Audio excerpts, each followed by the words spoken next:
Halo semuanya, balik lagi di Acul SW Studio. Hari ini kita mau belajar lagi ya. Dan itu karena ada requestan ini. Kita mau ngebahas soal blockchain. Seperti biasa, gue akan bacain pencarian gue di ChatGPT. Kita langsung aja biar nggak terlalu lama ya. Oke, jadi apa itu blockchain? Blockchain adalah teknologi penyimpanan data terdesentralisasi yang bekerja sebagai buku besar digital atau ledger yang mencatat transaksi secara transparan, aman, dan tidak dapat diubah. Nah, jadi blockchain itu teknologi penyimpanan data terdesentralisasi ya, yang bekerja sebagai buku besar digital atau ledger. Jadi ledger itu adalah buku besar digital yang mencatat transaksi secara transparan, aman, dan tidak dapat diubah. Maksudnya, transparan itu semua orang bisa lihat transaksinya, aman, dan tidak bisa diubah, tidak bisa dirubah-rubah ya. Teknologi ini terdiri dari serangkaian blok data yang saling terhubung dan diamankan dengan kriptografi. Setiap blok dalam blockchain berisi 1. Data transaksi. Informasi yang dicatat dalam blok, misalnya detail transaksi keuangan atau smart contract. 2. Hash unik. Identitas unik dari blok tersebut, mirip dengan sidik jari digital. 3. Hash blok sebelumnya. Menghubungkan blok saat ini dengan blok sebelumnya membentuk rantai atau chain.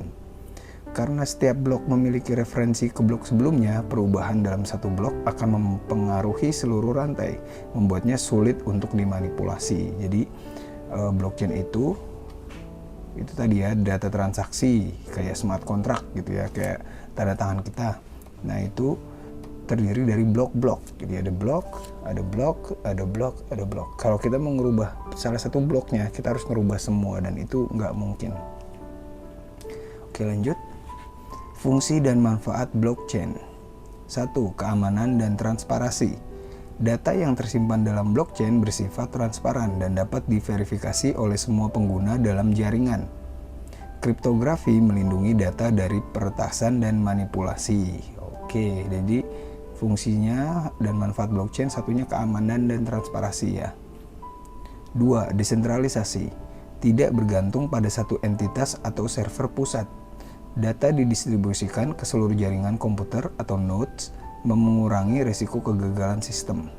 Nah, yang kedua desentralisasi. Maksudnya desentralisasi itu yang nggak ada yang ngatur ya. 3. Mengurangi biaya transaksi. Menghilangkan perantara seperti bank atau lembaga keuangan dalam transaksi digital. Transaksi peer-to-peer atau P2P menjadi lebih cepat dan murah.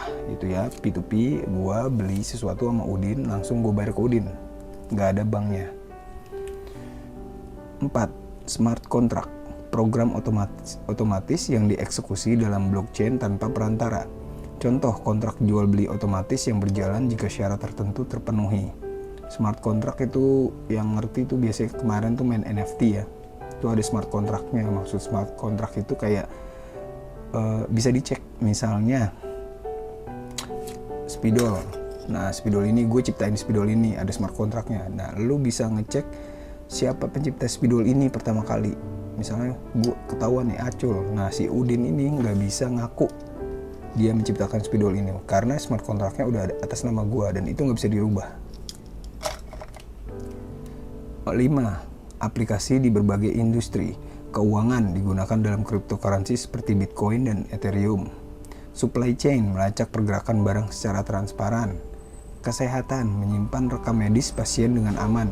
Hak cipta melindungi karya seni digital dari pembajakan. Nah, itu aplikasinya di industri ya. Nanti kita perjelas lagi, nanti ada gua bikin penjelasannya yang lebih untuk blockchain itu bisa nggak sih diaplikasiin di dunia real. Blockchain terus berkembang dan diadopsi oleh berbagai industri karena keamanannya yang tinggi dan kemampuannya untuk mengurangi ketergantungan pada pihak ketiga. Pokoknya nggak ada pihak ketiganya dah. Kita semua yang ngatur gitu. Jenis-jenis blockchain. Blockchain dapat dikategorikan ke dalam beberapa jenis berdasarkan cara akses dan penggunaannya. 1. Public blockchain atau blockchain public. Terbuka untuk siapa saja dan tidak memiliki otoritas pusat. Nah, public blockchain berarti siapa aja bisa pakai ya. Contoh Bitcoin, Ethereum. Nah, siapa aja bisa beli. Kelebihan transparan, desentralisasi penuh, dan tahan sensor. Kekurangan lebih lambat dibandingkan private blockchain karena banyaknya node dalam jaringan. Oke. Karena semua orang bisa beli jadi agak lambat gitu ya. 2. Private blockchain atau blockchain private.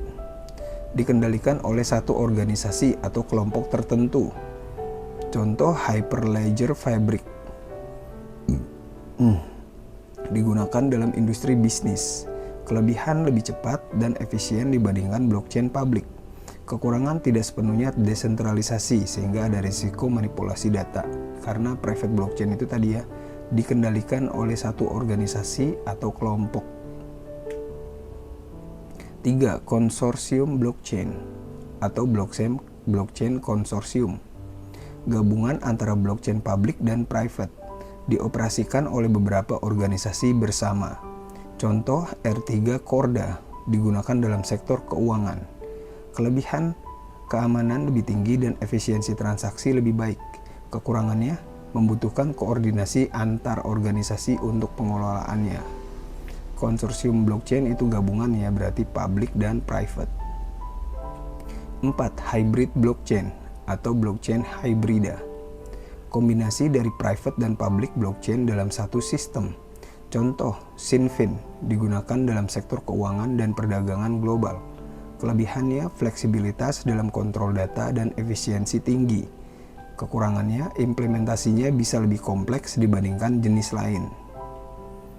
Jadi ada yang hybrid juga ya. Cara kerja blockchain. 1. Membuat transaksi. Pengguna mengirimkan data transaksi, misalnya transfer cryptocurrency. Nah, misalnya gua transfer ke Udin, nah itu kecatat di blockchain. 2. Verifikasi oleh jaringan. Jaringan node memverifikasi keabsahan transaksi menggunakan algoritma konsensus seperti Proof of Work, POW, atau Proof of Stake, POS. Diverifikasi oleh miner ya, atau mining, atau yang ngejagain blockchainnya. 3. Menambahkan blok ke blockchain. Setelah diverifikasi, transaksi dimasukkan ke dalam blok baru. Blok ini diberi hash unik dan dihubungkan ke blok sebelumnya. Jadi ya itu ya, ada transaksi baru lagi, nyambung. 4. Penyimpanan data dan keamanan data. Setelah ditambahkan, data tidak dapat diubah atau immutable. Semua node menyimpan salinan blockchain, membuatnya aman dari manipulasi. Oke. Algoritma konsensus dalam blockchain. Untuk menjaga integritas dan keamanan, blockchain menggunakan algoritma konsensus seperti 1. Proof of Work, POW. Digunakan oleh Bitcoin, node atau miners bersaing memecahkan teka-teki matematika dan untuk memvalidasi transaksi. Kelebihannya keamanan tinggi, kekurangannya konsumsi energi yang besar. Nah, buat masalah Proof of Work bisa dipelajari di video gue yang Proof of Work ya. 2. Proof of Stake atau POS digunakan oleh Ethereum 2.0. Validasi transaksi berdasarkan jumlah koin yang dimiliki atau stake. Kelebihannya lebih efisien dalam konsumsi energi dibandingkan POW. Kekurangan potensi sentralisasi jika sejumlah kecil pemegang koin memiliki banyak stake. Oke, nomor 3, Delegate Proof of Stake atau DPoS. Penggunaan memilih validator yang akan memverifikasi transaksi. Digunakan oleh jaringan seperti EOS dan Tron.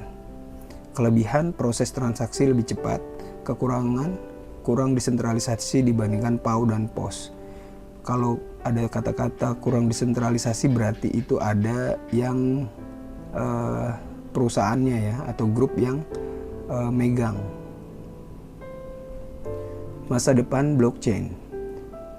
Teknologi blockchain terus berkembang dengan potensi besar di berbagai sektor. Web3, internet generasi baru berbasis desentralisasi. Metaverse, blockchain digunakan untuk kepemilikan aset digital dalam dunia virtual.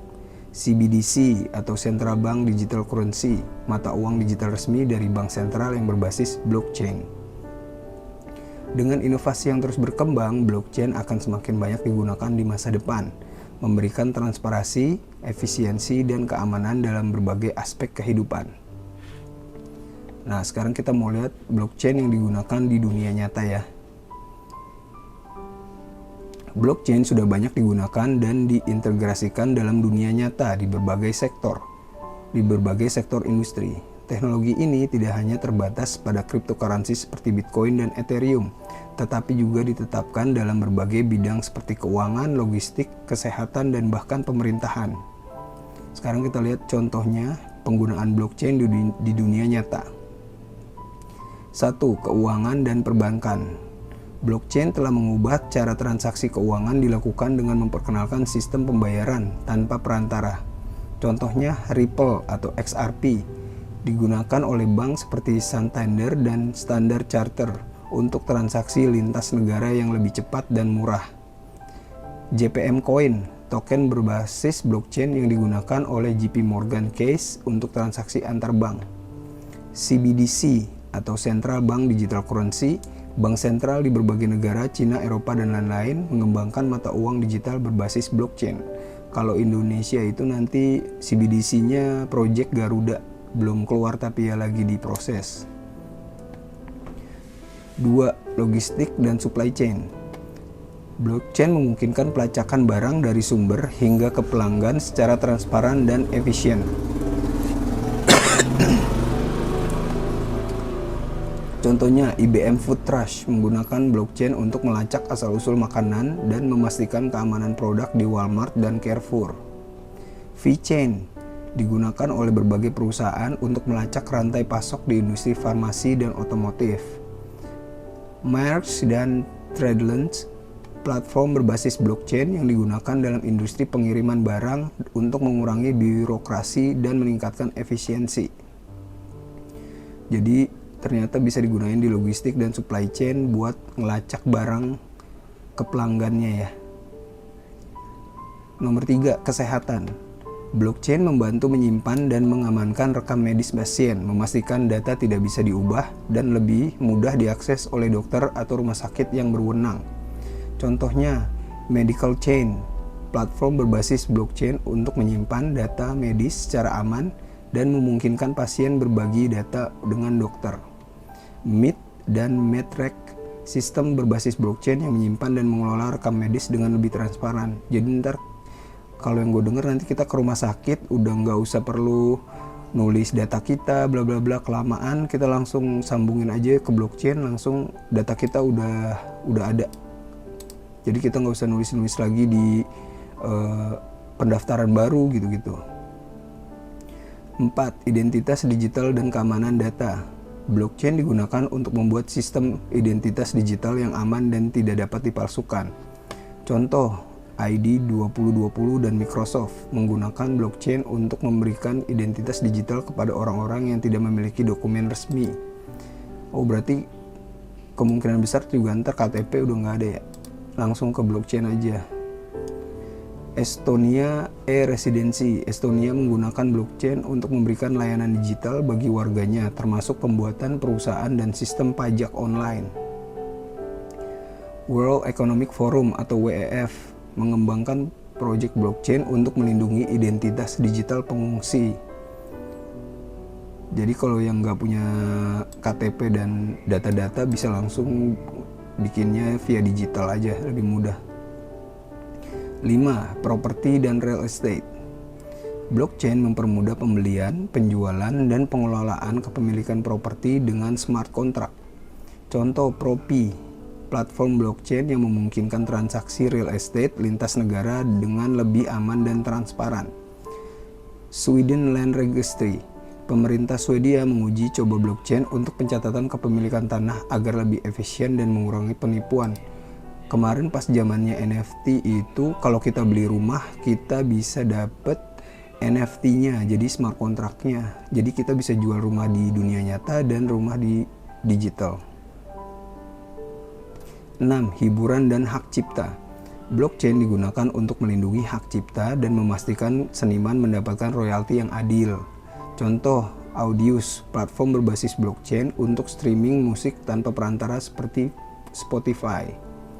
Ethereum dan NFT non-fungible token digunakan oleh seniman digital untuk membuat karya mereka dan kepemilikan yang diverifikasi di blockchain. Nah, ini seru nih karena gue termasuk seniman juga ya. Kemarin tuh pas di NFT, misalnya kita bikin NFT tuh kemarin kasusnya gue tuh bikin NFT laku kejual misalnya sama orang Amerika. Nah, pas di orang Amerika itu dijual lagi, yang beli orang Rusia. Nah, secara langsung itu gue dapet royalti di situ.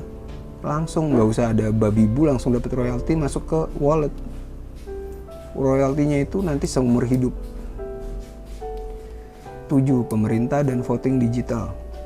Blockchain dapat digunakan untuk menciptakan sistem pemungutan suara digital yang lebih aman dan transparan. Contoh, Voatz, platform pemungutan suara berbasis blockchain yang diuji di pemilu Amerika untuk memungkinkan pemilih memberikan suara digital dengan keamanan tinggi. Ukraine dan e-voting. Ukraina menguji blockchain untuk sistem pemungutan suara yang lebih transparan. Gila, sampai ke voting pemerintahan juga sekarang udah pakai blockchain ya.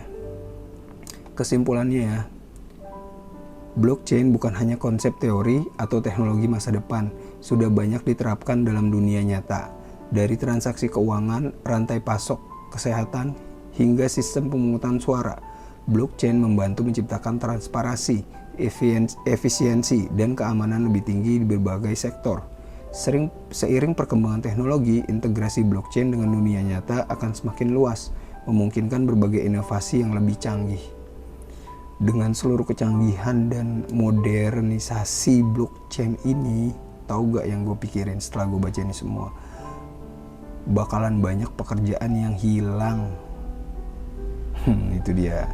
Bakalan banyak pekerjaan yang hilang. Dan kalau kita nggak ikutin, misalnya gue sebagai seorang visual artist, gue nggak ngikutin NFT itu apa, ya udah berarti gue nggak bisa ngambil kesempatan, nggak bisa ngambil uang di cake-nya blockchain gitu. Jadi artis-artis yang nggak pernah bikin NFT, ya udah lu bakalan stuck di dunia jual lukisan secara real gitu-gitu. Dan lama-lama itu kan habis, apalagi sekarang udah ada AI. Bakalan habis deh, bakalan banyak orang pengangguran, bakalan banyak pekerjaan yang hilang. Jadi mau nggak mau kita harus belajar, emang pusing, apalagi lu udah malas banget belajar, lu udah berumur gitu kan. Tapi ini harus dipaksain. Jadi gue mudah-mudahan dengan gue bikin konten-konten ngebacain kayak gini, tuh Cicak aja setuju kan. Jadi gue bisa belajar, kalian juga bisa belajar sambil kita belajar bareng-bareng. Walaupun cara gue bacainnya itu berantakan atau gimana, videonya kurang proper, ya udah semangat belajar dengan cara yang kita bisa aja. Gue belajar, lu belajar. Besok kita belajar apa lagi? Komen aja di komenan di bawah. Oke, thank you. Dadah.